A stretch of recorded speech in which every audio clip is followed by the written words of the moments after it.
When president of Sega, Shuichiro Irimajiri, chose Oji Hirai's Red Company for its newest foray into adventure gaming, they had no idea how impactful that choice would be.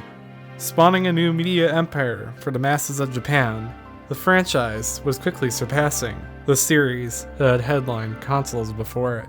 Who knew a crazy series about robots and demons could become such a phenomenon?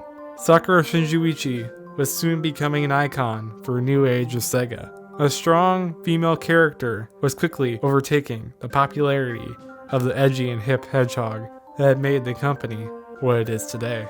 But with this rousing success came a question: could it be done again?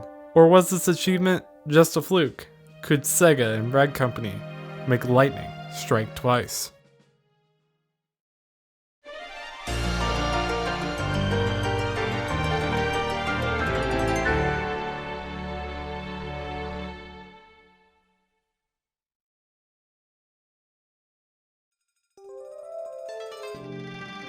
With a release day sellout and a total run of 550,000 copies, it was clear to Sega that a sequel to this newly beloved property needed to be made. But games take time to make, and the company needed a way to keep the hype going. So it was time to expand into other territories of media. Their first foray into another medium came with the release of the prequel OVA, or original video animation, Oka Kenran, or Cherry Blossom Magnificence. Coming out between December 1997 and July 1998 in order to keep fans interested before the second game's release, Oka Kenran would give further insight into the characters' backstories that are not explained in the games, such as how Sakura and Sumire came to join the Flower Troop, among other tales. This, and the other eventual anime adaptations, came to introduce the rest of the world to the Sakura Wars series. While popular in Japan itself, after being released and localized by ADV Films worldwide, the series soon gained traction in America and Europe. While fans in Japan knew the cast because of the games, if you asked someone in America, they might say they watched the anime. The fantastic late 90s animation, voices, music, and storytelling made the Sakura Wars anime eminently enjoyable, whether you knew their context from the games or not. As fans began to emerge from the woodwork from each side of the pond, the first of these works was Sakura Wars Hanagumi Taisen Columns. Released in 1997 as an apparent cash grab from the other video game crazes of the 90s, Tetris and Columns, it was actually a surprisingly well put together product. On the surface, it had the standard falling blocks puzzle gameplay of Tetris, with a Sakura Wars flair. However, there were a few changes. For one, a story mode was included. It follows one of the 6 heroes in a similar style to the main games, with lips dialogue choices in tow, along with little chibi versions of the characters, reacting to the match and competing against each other for glory. A Cinderella mode was also included, allowing you to pit each of the girls against each other for the role of Cinderella in a play. With similar dedication to the main series, Hanagumi Taisen Columns would become an interesting side addition to the series at large. With Hanagumi Taisen Columns' small success, many other side projects came to fruition. One such addition had become just as, if not more popular, than the franchise proper. Starting in 1997, a full-length, semi-annual Sakura Wars stage show went into production. Pulling from the plays that had already existed within the games, the show fully realized the theater aspect of the franchise, giving the voice actors a wide breadth for their vocal range. Donning the garbs of their in-game personas, the group, eventually including Ogami's voice actor himself, turned into a true musical theater troupe, performing plays, from comedies to tragedies, along with fully vocalized renditions of the series' themes, such as the famous Geki Tekokeken. The popularity of these plays could be played up to Japan's rampant Sakutai frenzy, but is more likely another testament to the talent involved in the project, as the actors were quickly becoming as popular as the characters that they portrayed. Even years after the series has passed on, the stage show continues to press onward towards even greater heights. The culmination of the nation's rapid interest in the series came with the Taisho Ramondo, running for nearly a decade between 1998 and 2008. This dedicated Sakura Wars shop and cafe operated daily in Ikebukuro, Tokyo. The store, a Sakura Wars fan's dream, was crammed to the brim with merchandise, organized by each hero, of course. Human-sized statues of the characters in Kobu were on display, with the staff wearing Sakutai cosplay and apprehensively declining to be photographed. At the cafe, a small menu of tenuously designed character-themed sweets and drinks were available. The shop's dedication to the series could not last, however. As a decade in, it had to be closed down. These multitudes of side distractions have been hyping up the true reason eager fans were waiting for: the inevitable sequel. Beginning production immediately after Sakura Wars' success, Hiroi and his team were put in a difficult position of creating a second smash hit. But how to improve on perfection? To Red Company, it had to start with a name.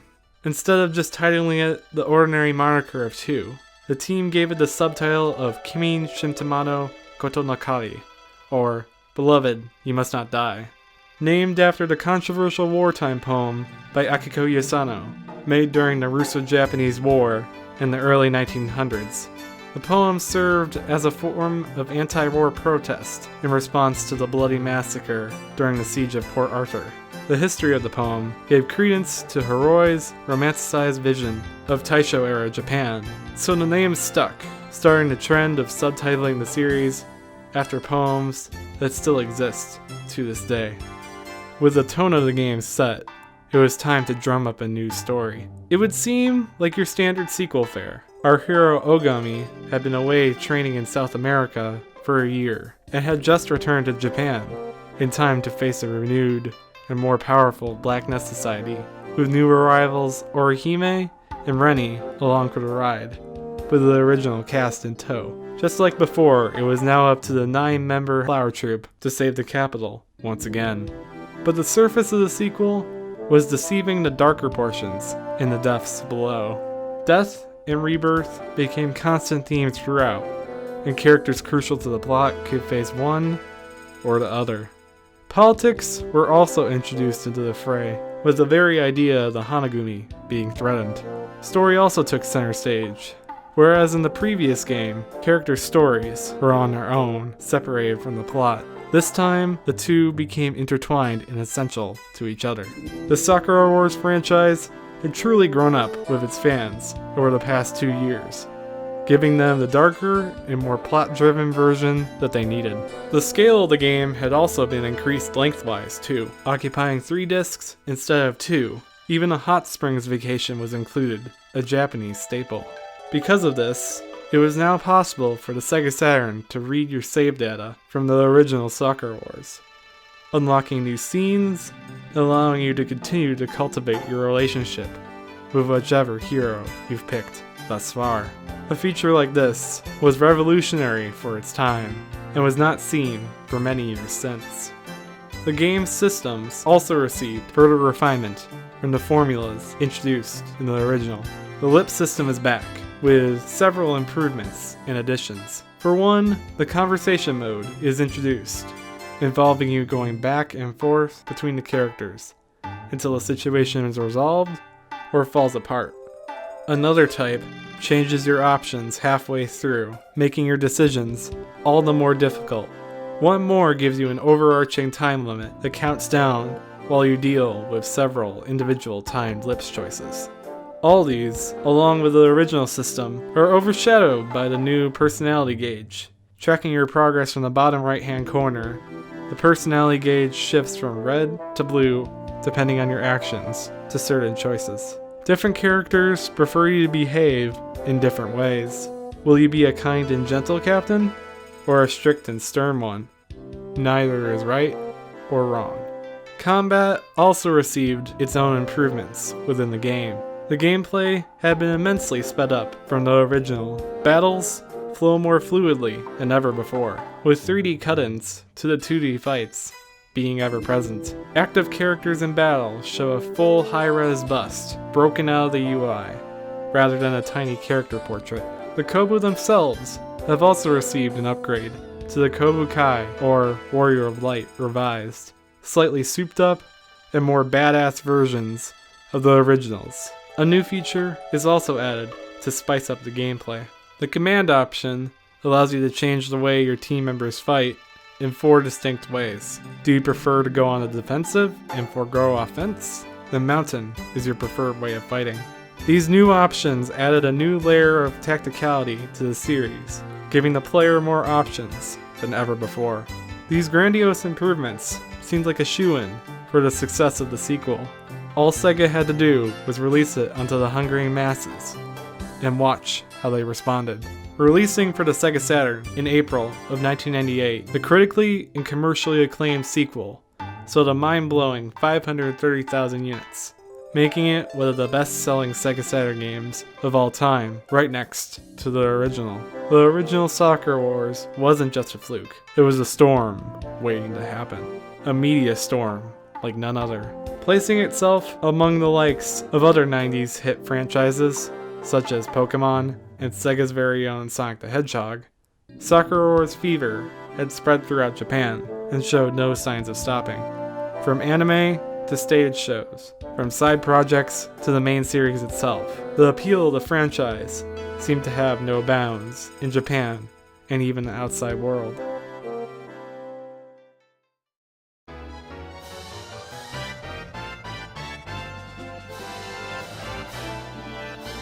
A certain joy can be seen permeating the series, reflecting a sense of confidence in their abilities on part of the creators, as if they were certain they were onto something.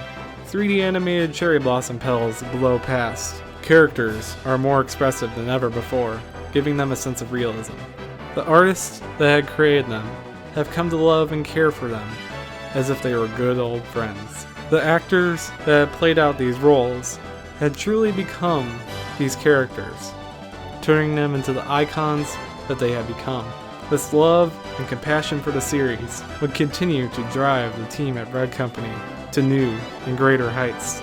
But one question remained: how long could this dream truly last?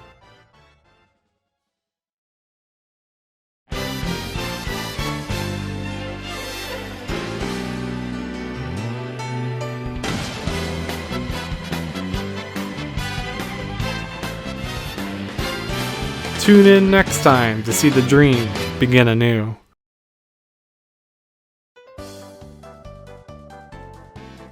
Well, hello my fellow Naganeers. I just wanted to say thank you. Seriously, thank you from the bottom of my heart for liking, commenting, and giving me all your constructive criticism down below. I want to make this series great, and the only way I can do that is with your help. So to do that, please like and subscribe to my channel, and make sure to click the playlist for the series if you need catching up on my redone version of the first episode. Anyway, that's it from me. Continue to stay awesome, viewer, and continue the thirst for knowledge.